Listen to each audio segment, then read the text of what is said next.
Hello and welcome to the Marketing Mix. Today we are going to be talking about organising workshops. Now, for any service provider, face-to-face interactions really help to build credibility and trust. And workshops is one way that you can do that. One way you can have face-to-face interactions. So, how do you make your idea, the idea that you've got for a workshop, how do you make it a reality, or how do you even come up with an idea for a workshop? Well, today my guest is Tatenda, and she's going to give us the lowdown. So, T, as you called yourself, please tell us a bit about you and why you started your business. Thank you very much, Mino, for the warm welcome and the invitation. It's such a great pleasure when your mentor sent you a message and say, "Hey, I need you on a podcast." So I've been following you for a few years now, and I've been around when you're doing your events. So thank you very much for the warm welcome. So my name is Tatenda Mutsvairo. I'm the founder and owner of Ashley Gledman Events. So Ashley Gledman Events was actually born out of the love and passion for events. It just so happened that every single part of my job that I had, so my background is business and project management. So every single event that I had, every single role that I had, I was always involved in doing events, creating workshops for every company that I worked for. So I was like, well, this seems to be a gift and a talent that I have. Why not, use it to make money out of it? And I've always said to myself, by the time I'm 40, I actually want to have my own business. And it just so happened lockdown came, which was like a force that pushed me to now begin to start thinking, oh, well, there's no time like now. I might as well just explore it, because we were home for 2 years. Basically, There was nothing much to do. So I just had to, start looking into it. And before you know it, actually, this is the month I will be 3 years in operation, actually. Yay. So it was nice to just bring all the things together that I love. I love, fine dining. I love traveling. I love fashion. So bringing the three things that I love together and just be a blessing to others and exploring, my giftings to bless others has been absolutely, I feel fulfilled, because I remember back in 2019, I was asking myself, what is what's my purpose? Although now I was now getting into the roles of project management, which I've always wanted to do, but I just felt that I wasn't really feeling fulfilled. There was something that was missing right there. So I think the more I started exploring and going through my self-discovery journey, that's when I thought, you know what, this is what brings me joy. Every time I'm doing this, I'm excited. There's joy, there's excitement in what I am doing. So why not do this? It's not been easy road. I always say to people, for me, I would not advise anybody to do that. I just had so much going on, and I just quit my job without another job. And I will not advise that. It's not something that will work for everybody. But for me, because we were in I just literally quit my job before end of lockdown, because I was now facing health challenges. And I thought, no, take a break, rethink, re-strategize. What are your next steps? So that's when I started looking at, okay, what are my giftings and talents? What are the things that bring me joy that I can look to start making a living out of? At first I'll be asking myself, are you sure this is the right move of what you've done? Because things don't always go right. And it's, you have to continuously put the hard work in. But at the end of the day, the biggest joy was feeling that fulfillment. So that's what's like, now I feel like I'm within my purpose. So that's how Ashley Gledman Events and Interior Decor.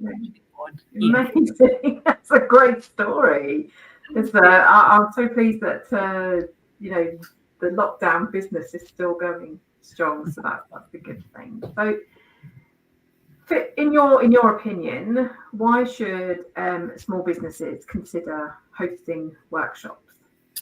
Workshops are an opportunity for small businesses to actually put their brand out there, for them to be known for who they are, connecting with the right clients, their ideal clients. So what we always say is, who is your ideal client?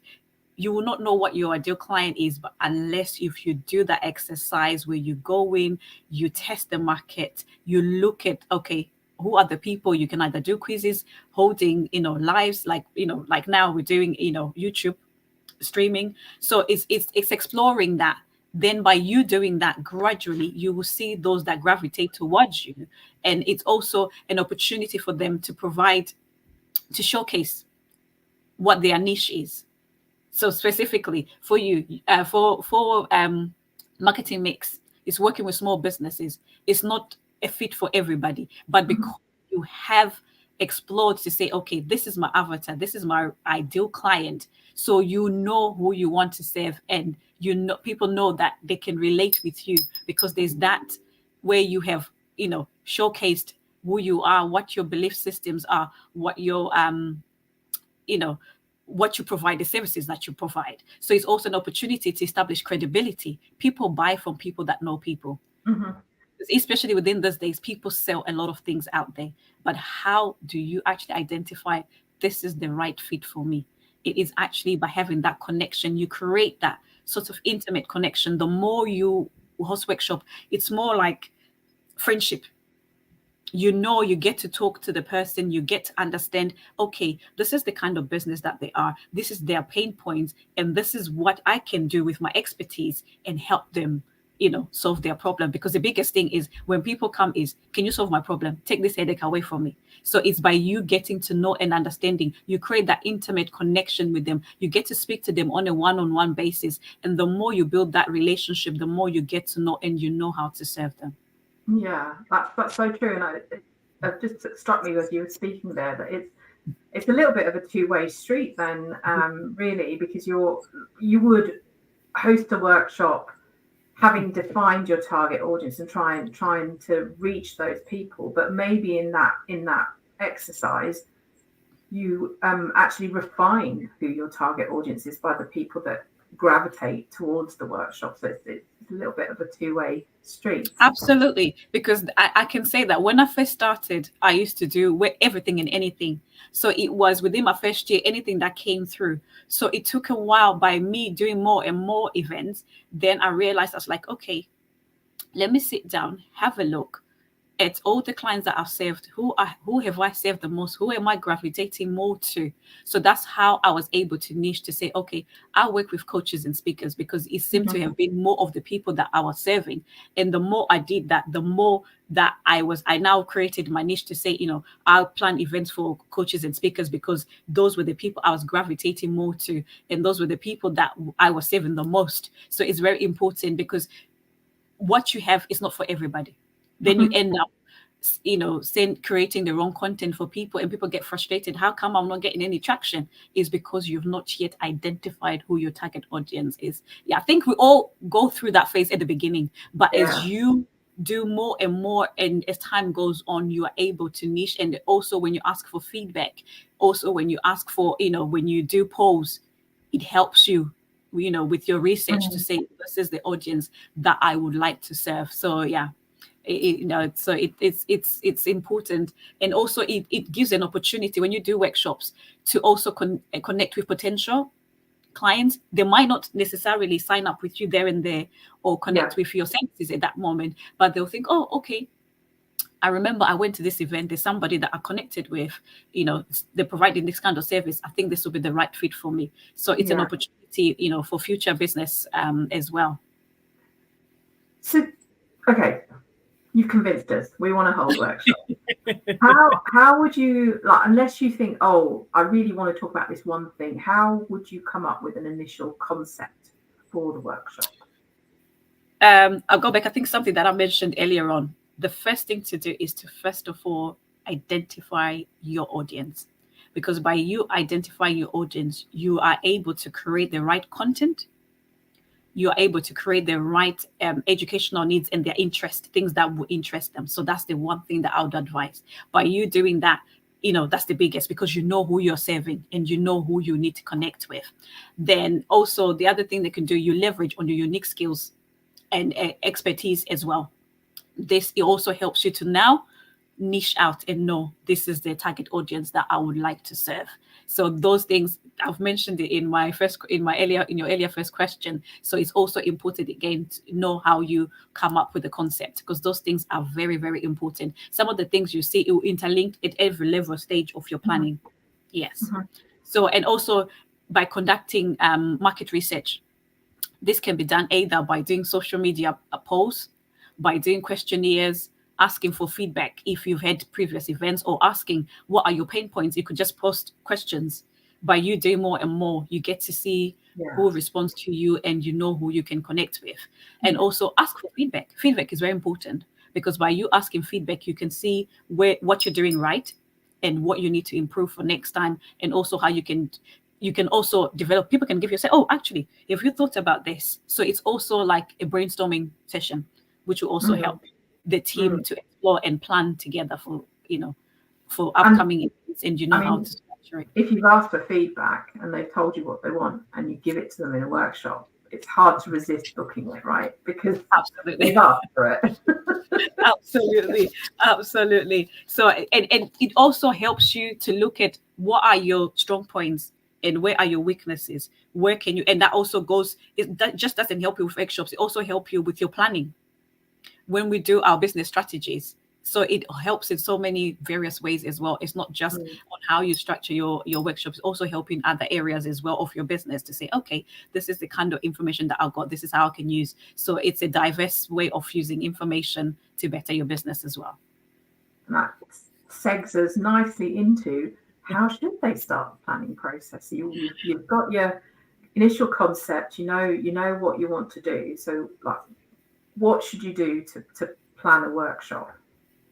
So the first and foremost thing to do is identify your objective. What is your purpose of holding that workshop? When you're able to clearly identify and define, then it now helps you in the next steps. Then you can identify, okay, what is the date we're going to hold this? What sort of numbers are we looking at? What sort of format are we doing it? A question and answer session? Are we doing it as a live streaming, or are we doing in person? So it helps you to be able to niche down and identify in the way that you would host that, and also it helps you to create a detailed plan where you're able to identify your milestones. Because, for example, when I work with my clients, the first thing I do on a discovery call is, okay, what is your objective of you wanting to hold this workshop? Do you know who your target audience is? Because there's no point of hosting a workshop if you're not clear on objectives, because you end up communicating to the wrong people. Then you get frustrated because you're not getting the traction that you need. So by making those clear objectives clearly identified at the beginning, it helps you in the long run, and you are able to serve your clients better, and also create the correct traction as well, and create the right content as well. And what about some of the logistics? Like, say you're holding an in-person workshop, what are some of the logistics that people should be thinking about?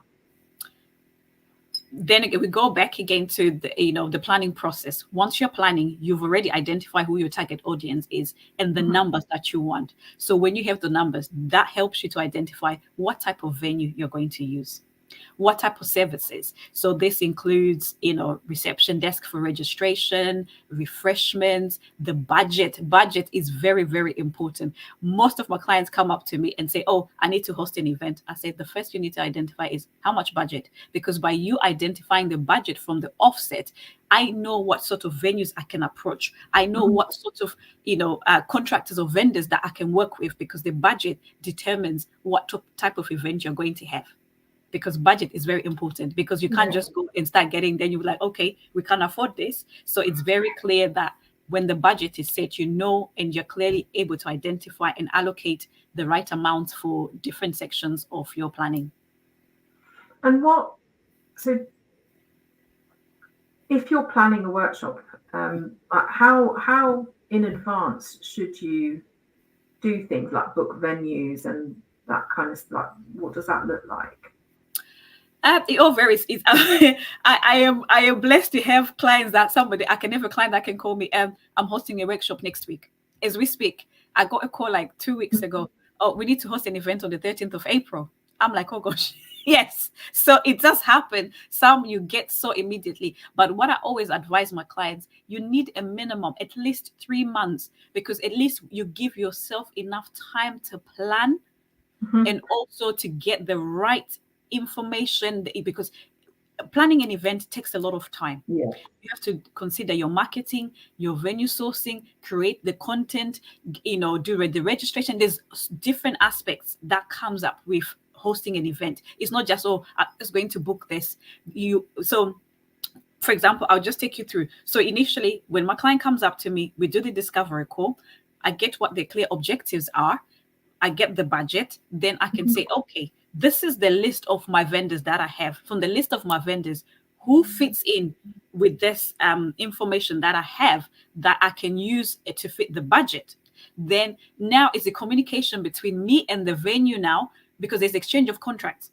So it's a lot of work that goes on behind the scenes that people don't get to see. So the earlier, the better, because it helps you to plan and be able to have a beautiful event that you can get a return on investment. Because what the most important thing for me is, I always say to my client is, I will be very honest with you. The time frame that you've given me and the objectives that we have, this is not achievable.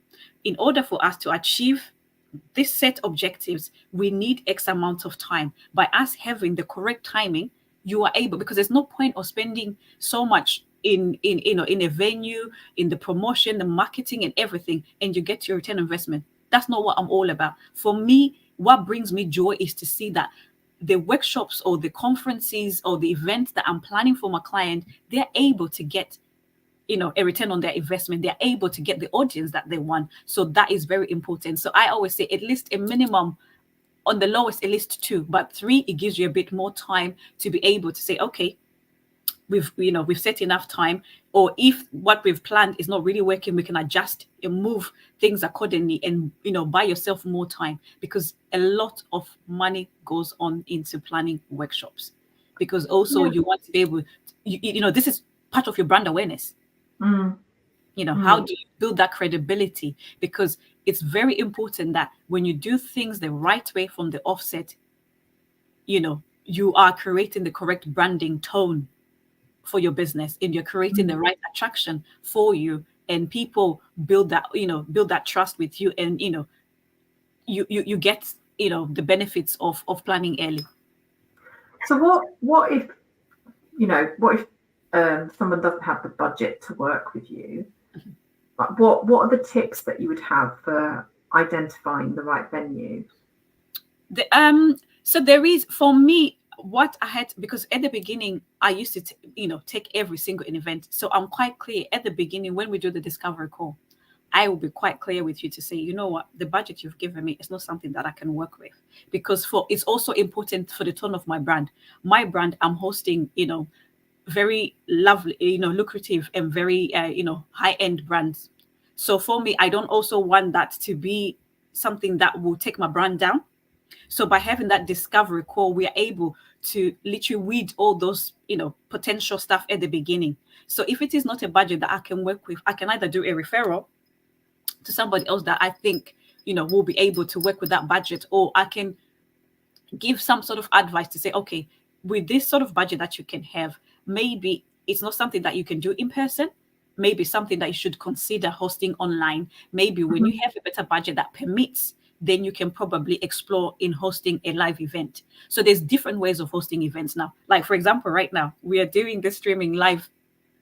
So there's there's other ways of creating traction rather than in-person event. So there's other ways that people can explore, in that, until they have a budget which actually, is permissible for them to actually host live events. So what are some of your tips for creating impactful workshops? What should we do to really help the attendees feel like they've got some value? The most important thing is creating the right atmosphere. When you create the right atmosphere, you create that comfort, that people feel comfortable enough for them to be able to, because it takes a lot of time. These days, people, life is happening. What would make me leave my house to come to your event? I've got so many things that I'm doing. So hospitality, for me, hospitality is very important. Is how you receive and how you look after your guests. is very, very important. Creating that unforgettable experience. It's also making sure that the venue, when you're looking at the venue, does it cater for your audience? So that's why it's very, very important from the offset to know who are you serving. When you're sending your communications, you ask, is there any dietary requirements? Do you have any special needs that, special access needs? So by you going that extra mile, you asking those extra questions, you are able to make sure that, you've created this safe space for your audience to feel comfortable and they feel that they're getting a benefit from what you're providing. Because these days anybody can sell anything, but what makes you different from everybody else, what makes you a reputable company, is the way that you're communicating, as you're sending, because it's a process. So what I usually do with my clients is when we are hosting events, so we have initial contact. So when you sign up, up until the week of the event or a few days to event, there's regular emails. We're keeping in contact with you. We're telling you where you can park, how you can travel. So making it more easier for your guests to get to your event is very, very important. So all those little bits and bobs add up, because you've taken that burden, you've made it easier for them, to say, okay, yeah, this is worth me leaving my time. I'm not going. You're not creating extra burden for them. It's you making it easier for them to come over to your event. And when they are there, they feel that they've benefited from what you're sharing and the environment that you've created. They feel comfortable. They feel heard. So it's also when you do Q&A and ask, for feedback, and also, catering for dietary requirements. Those little things. It might seem something like it's tiny to somebody, but it's something that means so much to somebody. Making sure that they're comfortable, the right temperature, you've communicated where all the, the nearest toilets are and everything. So all those things add up into what. I think I would guess that I suppose when you hold a workshop, somebody registers for it and they're thinking, oh, this is great. I feel like I'm going to get a lot of value out of this. And everything that happens after that, it needs to back up the value that they're going to get. So it's not even just the content of the workshop, but how, like you said, the communications, the little touches, like the venue that's that looks good. I went to a conference last year, a social media conference for B2Bs, and it was in a place called Swingers, which is a restaurant, but also inside Crazy Golf, and all of it, like lots of it, was so Instagrammable, but it set a really good tone. Like loads of people were taking pictures and videos, and so having all of that kind of stuff and thinking about that, I guess, helps you make that first impression from beginning to end. Absolutely, because it also builds that element of trust. Because you are delivering what you say. Because when you are doing your marketing, you say, this is what we're going to do. Have you lived up to those expectations, to what you have promised that you would do? So those things are very important, because people will look back and say, okay, next time if they say they have an event, would I go? Have they delivered what they said they would deliver? So every single detail matters. Don't set high expectations if you can't meet them. Yeah. Deliver what you say you would deliver. So it's very, very important. Yeah. So we're running out of time, but give me your top 2 things that people should avoid doing when they're organizing events. When you're organizing an event, avoid lowering your brand just because you want to host an event. Because not only are you lowering your brand, because brand awareness is very, very important. Like we said at the beginning, setting your objectives. Who do you want to serve? Identifying that saves you a lot of time in the long run. You stop time wasting, because at the beginning, like I said, I used to have a lot of time wasters. People come. By you setting clear objectives, what is your brand about? It helps you in the long run. You weed out a whole lot of unnecessary stress. And the second I would say is be clear about your objective. When you're clear about your objectives, it helps also the teams that you're working around. Bringing an event is not just a one-person job. It takes a team. So this is working with the venues. This is working, with various vendors. It's a lot of work and time that goes into it. the better the clear the objectives are from the beginning, the better it is for everybody, and you'll be able to achieve and meet the goals at the end. Fabulous. So those are my 2 top tips. Amazing. So those are the 2 things that you should do, but don't do the opposite of those. Those are the common pitfalls to avoid. So the common pitfalls. Don't just plan an event without clear objectives. So clear objectives are very important, because that's the biggest highlight of your event. When you're clear on that, it saves money, it saves time, and it saves resources. Amazing, because none of us have got a lot of that stuff. Yeah, well, that's really all we have time for this week. Thank you so much, Tatenda, for joining me. I'm just going to pop into the comments the link to Tatenda's LinkedIn profile. So please do connect with her there. And if you do need an event organizer, you can. You've seen how thorough she is. So I would definitely recommend catching up with her. Have that discovery call. See if you are right fit for each other. Now, if you're not in the marketing morsel, you're welcome. If you're not in the Marketing Morsel Club, now is the time to sign up. So I'm running a free webinar later this month, and it's all about how to get more opens with your subject line, so email opens. But it's only available to people who are in the Marketing Morsel Club. So you still have time to join, still have time to sign up. It's all free. Doesn't cost you anything. It's a weekly email and much, much more. And I'll just put the link to that in the comments. In 2 weeks' time, my guest is going to be Ella Orr, and we are going to talk about all things personal branding for small business. So we hear about personal branding, and we think that it's for influencers or bigger businesses, but no, small businesses can actually benefit from personal branding. So join me in 2 weeks' time to hear Ella's expert tips. Until then, take care and have a good 2 weeks. Thank you very much, Mino.